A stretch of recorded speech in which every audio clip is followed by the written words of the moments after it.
welcome to the Cause Leadership Podcast. We are excited to have a conversation today with Julie Fiorini of CanadaHelps and Allen Davidov of Environics. And the most exciting thing is that they're releasing the Giving Report, which both organizations have been working together on for several months now. So Julie and Allen, welcome. I'm glad to have you here today. Thank you for having us. Thank you for having us. We're really excited for the discussion today. It's going to be great. So as I mentioned earlier, I've got a few questions and just wanting to get your viewpoint, obviously more from the report perspective and the data that you collected, but also your insights as to how this affects charities and donors and the sector generally. So we're looking forward to this conversation. What's the biggest surprise or unexpected trend that you uncovered or you and your team uncovered in this year's giving data? And how does it challenge conventional wisdom?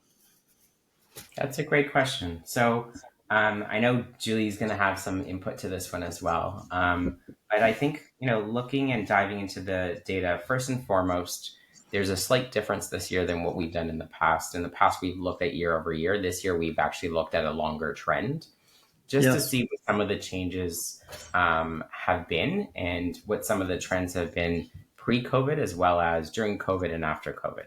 So we captured a longer period. It's about 6 years in length because we wanted to make sure that we had enough sample size pre-COVID as well as during the other two timeframes. So first and foremost, there's been some interesting trends in looking at the numbers. One, giving is up overall. So the number has gone up. So that's the good news. There's some silver linings, and I know we'll get into some of those little bits of silver linings.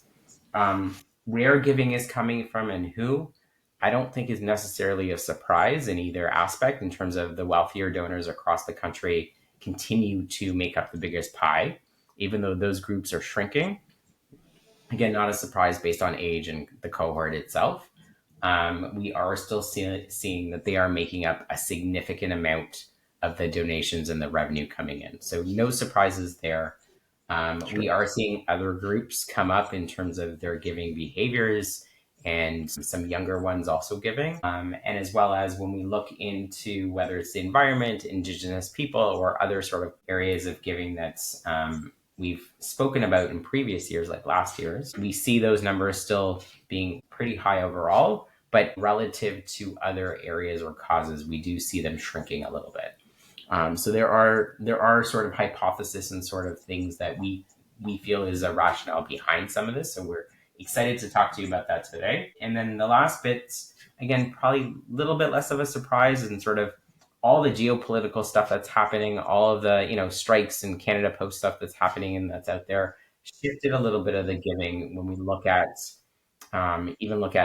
more frequent beyond the giving report. So we're happy to sort of discuss some of that and sort of what potential opportunities there are for charities. But overall, I think the biggest surprise to me, and Julie would love to hear your response to this, is just more about the amount keeps on going up. So that's a great thing for charities, but the pace at which that giving and the revenue is not keeping up to the need itself. So, right.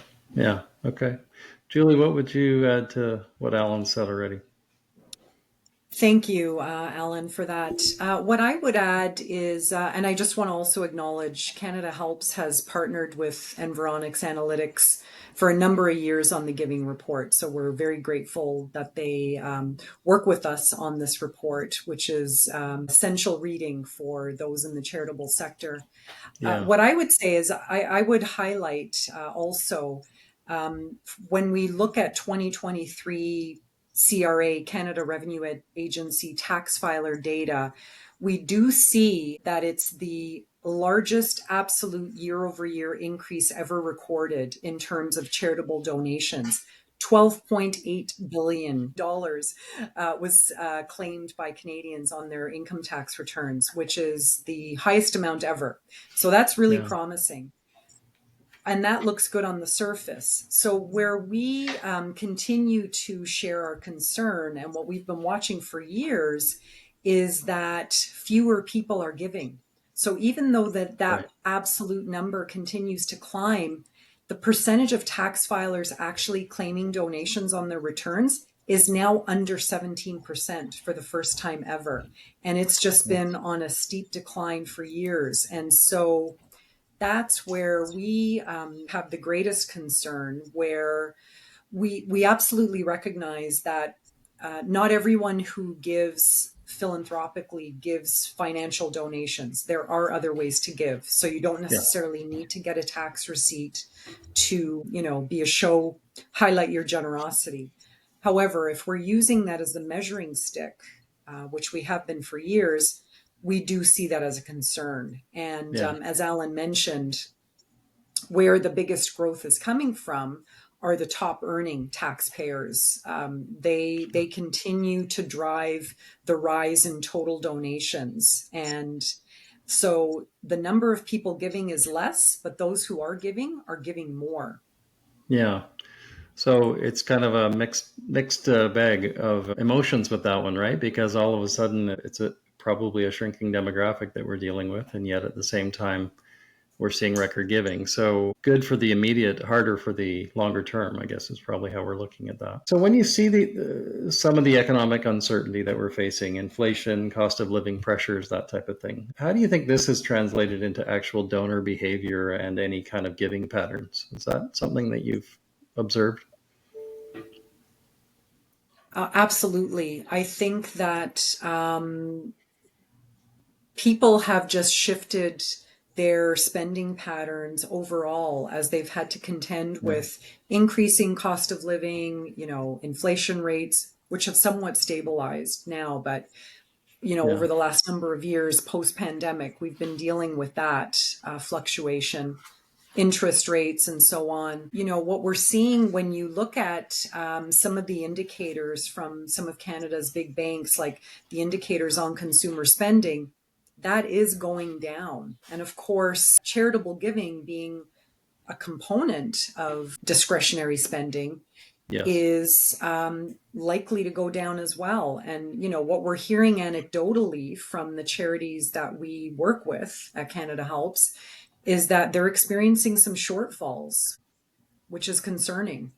And as an organization, we've been around for 25 years. It's our 25th anniversary this year, which is great. And it's a celebration.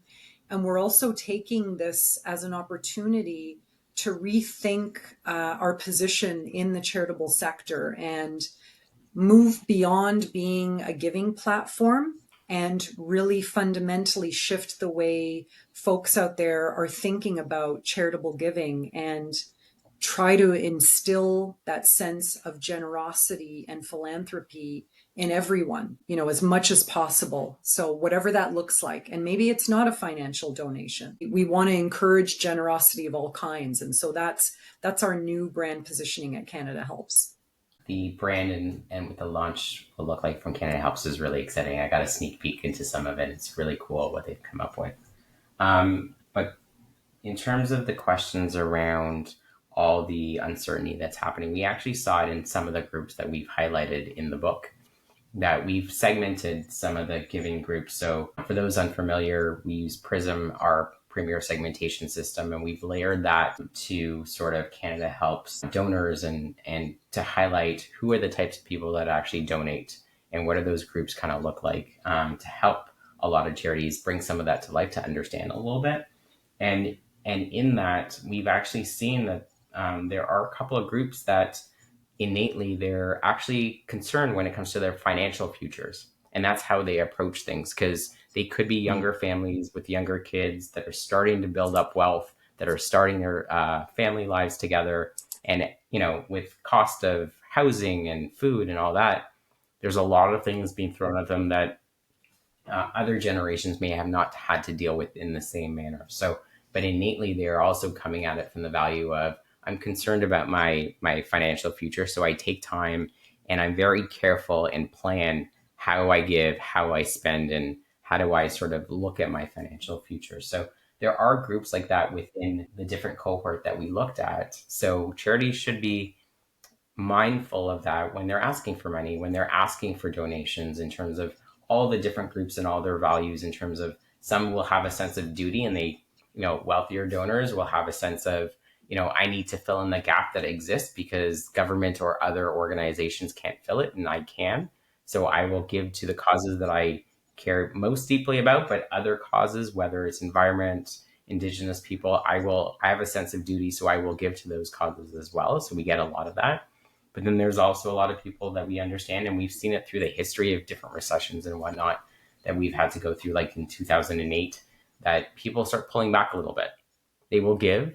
They still feel a sense of generosity and the need to give and support, but they will claw back a little bit how much because they need to think about other costs and other things. And we tend to see it in slightly younger families who have a lot of costs ahead of them, a lot of school savings they need to do, et cetera, for their young families and programs. So that came out in the book. And again, not utterly surprised with a lot of different things being thrown at people right now. And times have been up and down since COVID, I guess, with inflation and everything else, that is top of mind for people. And that's something that I think charities the book reminds a lot of charities about that, as well as, dig in a little bit about your donors and get to know them a little bit and get to understand sort of where they're at and how do we sort of position messaging in the ask. One of the things I think associated with that, there was a trend toward local giving. And I'm assuming that was maybe against the bigger organizations perhaps that have typically gotten donations in the past, but also the sense in which individuals and communities were wanting to support the local work that was happening. And that seemed to be a much higher number than it has been in the past. What were your thoughts on that when you saw that data? Really good observation. So as Allen mentioned, we looked at data. We went back to actually 2018 and forward to 2024. So we looked at like 6 years of data here, and donations to local causes increased from 34 million in 2018 to nearly 107 million in 2024. And I should say this is donations made on CanadaHelps. So this is obviously not all donations. And that amounts to a 216% gain. So exponential growth there. And in fact, local and regional charities have now overtaken health as the top cause area by dollar value. And that's what we're seeing. So I think what that really speaks to, and clearly was magnified during the pandemic as well, is that folks want to support their communities and they want to see their impact and their dollars be put to good use. So I think that we're going to continue to see that trend for sure going forward. And what's also interesting, your previous question, David, just touched on, how the economic uncertainty is factoring into this. I do just want to give a glimmer of hope here, which is what we're seeing already in 2025 is growth in donor numbers on CanadaHelps and average gift size, because there's been a couple of pivotal things that have happened. So the postage strike in late 2024, as we know, really mobilized donors as well as charities to leverage digital fundraising. And so luckily there was a big shift from mail-based donations to online donations. The other big piece of this is, as we know, the federal government extended the charitable donation deadline this year to February 28th, which also resulted in a stronger than typical January and February donation period. And so it's going to be interesting to see if that continues. And of course, if we're subjected to another postage strike, which may happen. So we're obviously keenly paying attention to these trends. Yeah, absolutely. And it's interesting because one of the areas of resilience that the report talks about is just that whole digital readiness, right? That's more than just accepting the fact that digital has to be there. It's actually having it ready and operating, right? And some of that came through the pandemic, and obviously technology has been driving some of this as well. And as you said, CanadaHelps has been doing this for 25 years to get organizations up and ready for this kind of thing. But when you look at online giving versus traditional methods, and the Canada Post element drives some of this home. What's the donor data telling us about preferences? Are people ready to move to a more online digital giving presence, or do we still have a number of people that are looking for more traditional ways to give? Yeah, I think Alan probably has some interesting insights there, especially with segmentation available on donors in Canada. What I would say is it's challenging to get that level of detail because, as we know, CRA tax filer data certainly does not provide the methods in which donors give. They just Right. talk about how many are claiming tax receipts. Sure. On our end, of course, we only process online donations, but I can tell you anecdotally, having worked at a number of other charities in my time, the shift is definitely moving faster and faster to online. In fact, the last couple of organizations I worked with, online donations easily surpassed offline and other traditional methods of fundraising, including direct mail. Right. So, there are, of course, there is a shift there, but small and medium-sized charities, they still have a long way to go. They still, some of which don't even have like a website. So having a digital presence, as we indicate in the giving report, is no longer an option. It's table stakes. What I would add there is, I think intuitively we know as charities across the sector that older generations, typically like to get direct mail pieces. There's different sort of behaviors that everyone exhibits across the board, whether older or middle-aged or younger. One of the actual surprises that we saw come out is some of the the younger families actually had technology anxiety as one of their values and one of the areas that spiked really high, and something that caught us off guard a little bit, in the sense of, when we think about what we normally all do as now a society, and we're moving online a little bit more and more, whether it's, our memberships that we have, whether we have a Netflix membership or our groceries, some of us are moving online and have stayed online versus the traditional route of going into your grocery store and actually picking up your own groceries. But, we're all moving that way, but we did see in some of the younger groups, surprisingly, some anxiety around this. So when we think about shifting our donors to more digital sort of activity, definitely something that should be done and should be explored, but also looking at, and maybe this is sort of a good lesson here in the sense of getting to know your donors a little bit better. So understanding those that feel more comfortable, or understanding those that maybe lean towards a direct mail piece, or if they have anxiety, what's behind that anxiety?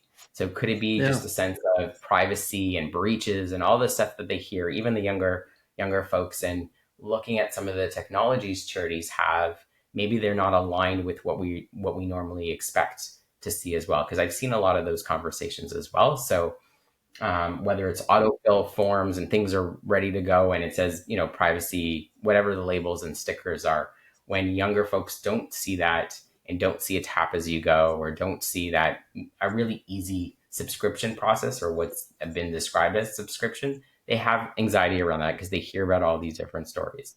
So I think as charities, if we do want to move down that route, it's not saying that people are not open to it at any age cohort.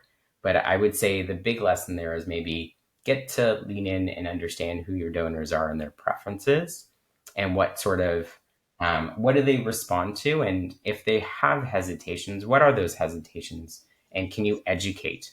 And that's really when we dive really deep into this, no different than some of the work we do with charities all across the country. What we share back is, just because they have anxiety, it doesn't mean they won't go down that route.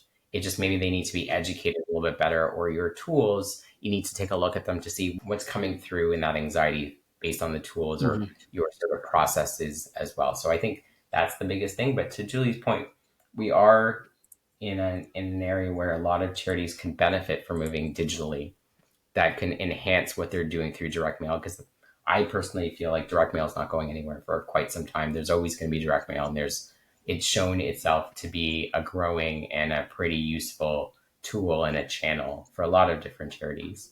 But how do we get people to move online a little bit more and exhibit that confidence and make it easy on them? Because there's a lot of great tools out there, but there's also some tools out there that, it takes you a while to fill it out.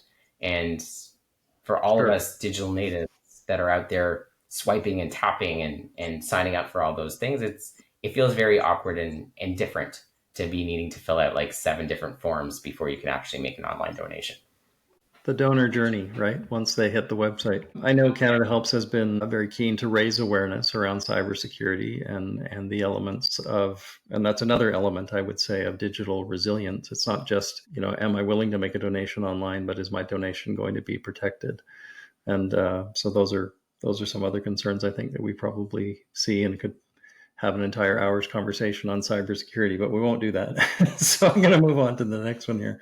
But geographic patterns. I'm sure you saw some of this both provincially or regionally. Were there any surprising trends there? Were there regions or provinces that were kind of punching above their weight, so to speak? That's a great question. And I mean, one, all of Canadians were super philanthropic from coast to coast to coast. I think that definitely came through in the big $12.8 billion number, which still is mind-boggling to me versus million. But there were specific regions when we look at the different groups, whether it's wealthy families or we're looking at suburban and rural families or even downtown donors.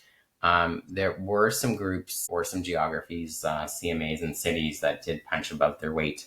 We saw Ottawa as an example that sort of was higher in some areas that was surprising to us, because when you think about downtown donors and big urban centers, the ones that typically come to mind, you hear Toronto a lot, you hear Montreal and Vancouver a lot, because that's also where you expect a lot of the wealth to be through, where corporations are and population density, etc.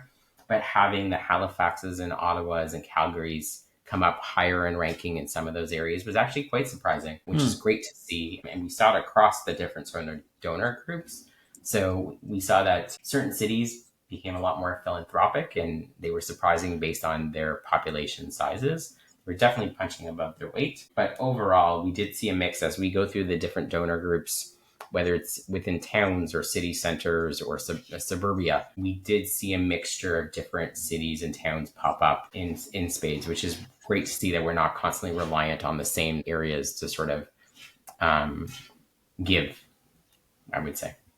Yeah. And I would just add to that, separate from the giving report, we also look at who are Canada's most generous cities. And every year we sort of look at that exercise to see proportionately where the most people are donating. And last year, actually, for the second time in a row, it was Centre Wellington, which was identified as the most generous city with 6.27 of their population of only 31,000 having donated to charity through Canada Helps. So it's not always the big cities, but as Allen said, like it's really, generosity knows no bounds. So it's definitely a more urban thing, but we're seeing donations coming from across Canada. Oh, that's amazing. When you look at, and again, the data maybe gives us some directions with this, but when you look at donor retention versus acquisition, are charities getting better at keeping donors long term, or are we still seeing high churn rates? I think it probably would depend on the program. It's hard to overall, based on the report and the overall giving numbers, to associate it to specific charities or causes or whatnot. I think it really depends on, one, the program, the different causes, and what's happening. Like if we think about the different wildfires that have popped up, the different wars that we've supported overseas and other things, I think we're seeing a trend where Canadians, what's important to them is continuing to be the same in terms of what they give to. So they will continuously give to healthcare, and education is really high on that list of priorities, and they will continue to give to that. We do see Indigenous peoples and environment still a cause that people will give to. They've been giving at, the overall number is smaller, but year over year, the number has grown. So that's good to see, even though it's still too small. So we do see that charities are doing a good job stewarding donors. Because people continue to give, but there's also a lot happening. So it's to the earlier comment, whether it's the political climate, whether it's environmental issues that are popping up and wildfires and other things, people, when asked, continue to step up. And I think that's come out in this report, as it has in the past, that people will continuously, when asked, step up and give. Maybe the amounts might differ depending on the economy and what's happening, but they do continue to step up and give, which showcases that charities are engaged, and so they're getting through some of that clutter. But my earlier comment about the best thing that you could do when you're going through all this sort of things, as we all are, is leaning in a little bit more and getting to know your donors. And I think a lot of charities did that. If we think about this time period in COVID, during COVID, a lot of charities spent a lot more time getting to know their donors a little bit and speaking to them and getting a sense of how they're feeling and how does that relate to not just the cause, but just generally overall. And that helped a lot of different charities when it comes to engagement and retention and sort of then getting gifts later on if they weren't able to give at that point. So charities, I think, continue to do that, and we're seeing now the trend. But it also is a good lesson to continue because to Julie's earlier point and to the point about when we talk about postal strikes and things that come up and you have to pivot and make quick decisions. Quick decisions are always easier to be made when you really know your customers or your donors or the population. Then it's easy to say, yes, that makes sense to me to pivot this way, or no, I need to wait a little bit longer because I can't do that because my donor base won't go online because they're just, for whatever reason it may be, or I need to spend time educating them so we can get there.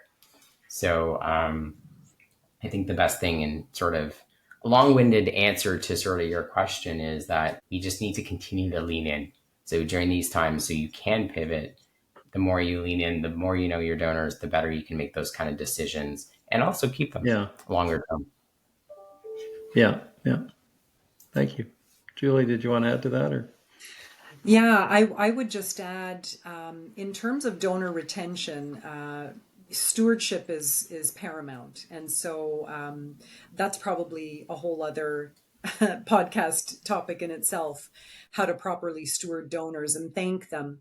What we're observing at Canada Helps is that over the last couple of years, there's been a significant shift to monthly giving, to the point where in 2024, we are now processing close to 20% of all gifts are now monthly donations. So I think that really speaks to how charities are doing a great job engaging with their donors, demonstrating impact and showcasing how, a regular gift can go so much farther than a one-time gift in terms of longer term positive change.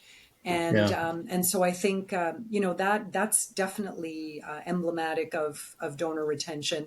And just in general, Canada Helps is such a unique charity in that we are a charity ourselves, but we're also supporting all charities in Canada. But what I can tell you is our retention rate is very high. Depending on the time of year, it's anywhere between 45 to 60% of donors retained. And so that is an exceptionally high number. And that is because we, in addition to encouraging giving, we also provide regular opportunities for donors to support the charities and causes they really care about. Yeah, no, that's great. So, Allen, you've touched on it, the relationship piece, and Julie, you've just mentioned stewardship. But if you're a charity leader listening to this and then reading the report and benchmarking against the findings, are there 2 or 3 other kinds of metrics or strategies that charity leaders should be focusing on as far as helping their organization succeed in what they're doing? I would say, making the case for monthly giving is important, as I just mentioned.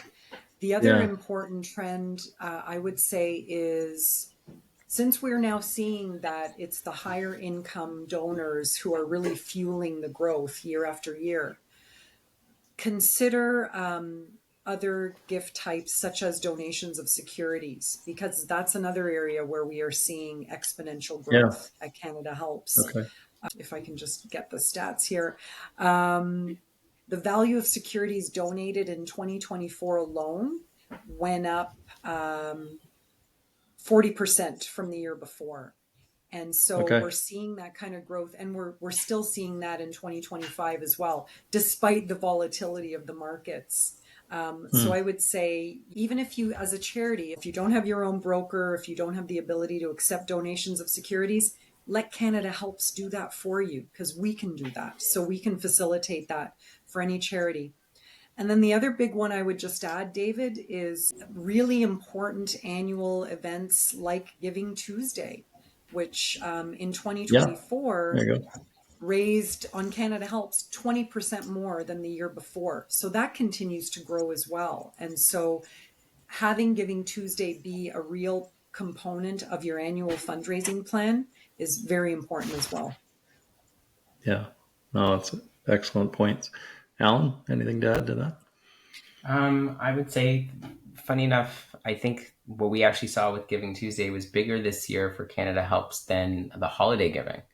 So it surpassed that, I believe, for the first time in their history. So I think, to Julie's point, really look at the different types of giving and different avenues and what that could look like for your donors, because it could give them opportunities at different times, and really lean in to understand what their situation is and what they're thinking about and what's important to them, and try to really help connect the dots and get back to their values and sort of why they started giving to you. So spend the time really, I think, getting to know that, getting to know their channels, and or sort of the opportunities that are in front of them. Because there are certain things that donors just don't know that I can give, all these other new opportunities, because we've been just giving $20 a month or whatever the donor's been giving. So I think just educating them and also educating the charity on about the donor itself, I think, is a two-way street. And I think it's a good opportunity to sort of expand on that a little bit, to grow your pool and to get to know your donors and sort of see how you can steward them.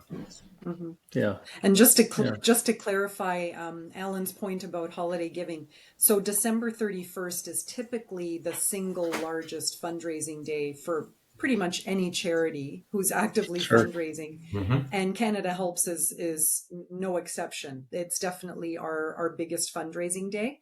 Last year in 2024, Giving Tuesday almost surpassed that day, came very, very close, but it's a very close second. So yeah, it's definitely gaining ground. So the momentum around it has grown quite a bit in Canada, for sure. Sure. Yeah. That's amazing. That's really quite an interesting metric there, for sure.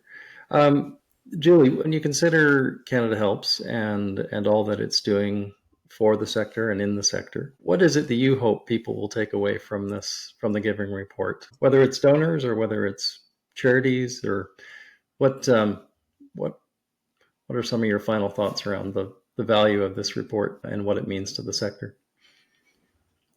Yeah, great question. I think that the report has now become, this annual piece that people look forward to in the sector. It's definitely been, a source of great information beyond, the CRA data that we all rely on as well. And so because it's our 25th anniversary, and we've just launched this new brand, which hopefully everyone has seen that's listening to the podcast. Would love to hear your thoughts, if you have them, on the new brand. But we really wanted to, articulate our renewed commitment to, as I mentioned earlier, just sparking generosity amongst Canadians and highlighting some of the realities that we're dealing with in terms of declines in the giving rate, but then also, trying to shine a light on some of the more positive aspects, not just focusing on the numbers, but also realizing that, we all in the sector have an obligation to always, put front and center the opportunities for people to give and support the causes that are so meaningful to them. And so at Canada Helps, we're definitely shifting in that direction, like trying to articulate what generosity means in Canada. And so you're going to be seeing and hearing a lot about that coming up. Excellent. No, that's great. Thank you, Julie. And Alan, I mean, Environics has been involved with this for a number of years now as well, and primarily through yourself, I think, in many respects. But when you consider the value of this report, and maybe we'll just take it from a data perspective, what is the most meaningful thing, or two or three things that charity leaders would glean from this report that you'd like to highlight from an Environics side? From, I think, EA side overall, we've been really proud to sort of support and work with CanadaHelps on this for the last 5 years. And what we're noticing is with each report, there's some great insights, whether it's looking at the groups and cohorts and how they give, whether it's looking at those that are more engaged with others, or, what values they have. So what I would say for leaders looking at what's the biggest value that they can get out of this is, first and foremost, we know through difficult times, probably even not through just difficult times, but leaders are constantly sort of juggling and kind of dealing with a lot of barriers and issues. There's always a lot of figuring out, what's the new fire today and how do we deal with that and how do we put it out? So as we continue through periods like we're going through now, which feel like they have a little bit more than the usual, I think the biggest takeaway from the report and what we've done over the last couple of years is that you got to be ready to pivot. And I know that word was used heavily during COVID, and we all hated that word, pivot, pivot. But I think, what we're seeing from the trends over the last couple of years, and sort of what we're seeing with the geopolitical sort of space and everything else that charities have to deal with, I think that's still like very present in this book. I think that's the biggest thing, is we all know that we need to pivot. We all need to figure out what's tomorrow going to bring, because we just don't know. And how are we going to have to sort of change direction or slightly move to the left or whatever it may be. So I think there's a lot of nuance in the report that kind of speaks to some of that, and where charities can sort of lean into it a little bit more.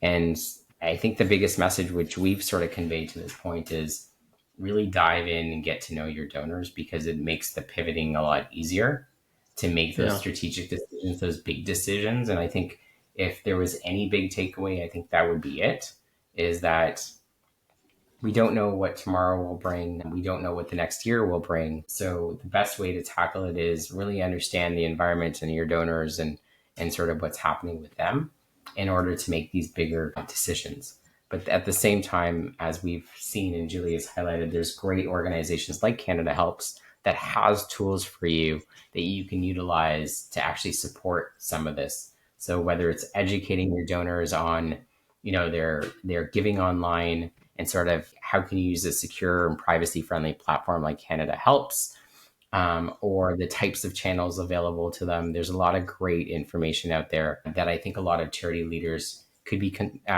sort of leaning into and sort of educating themselves if they're not aware. And a lot of them are on CanadaHelps, as well as some others. So I think those are, the bigger message is, let's lean in, let's get to know our donors and see the situation and how they're being affected with tariffs, or with Canada Post strikes or other things, or how they would like to get involved and how they see impact and hearing impact, whether it's local or other. Mm-hmm. And then figuring out what are the tools that you have at your disposal that you can partner and sort of gain, or lean in and find out, from a charity perspective, how do we share amongst each other to figure some of this out? Because not everyone's going to have the final answer, but I think as a community, I think supporting each other, and we've heard a lot of stories about that, a lot of charity leaders talking to each other about what are they doing and how are they seeing things and what kind of decisions they're making and what tools are out there. So I think those are the biggest takeaways I would sort of glean from the book, and sort of the trends that we're now showing before the COVID period, during and after, is that change and sort of what we face is not going to go away anytime soon. And I feel like it's only going to continue.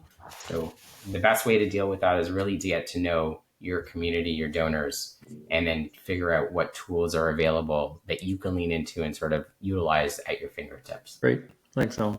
Where can people find the report? Well, they can visit CanadaHelps.org, and they'll be able to download a copy of the latest report. And also, check out the new website. So Yeah, yeah. I do like the new brand. It looks great.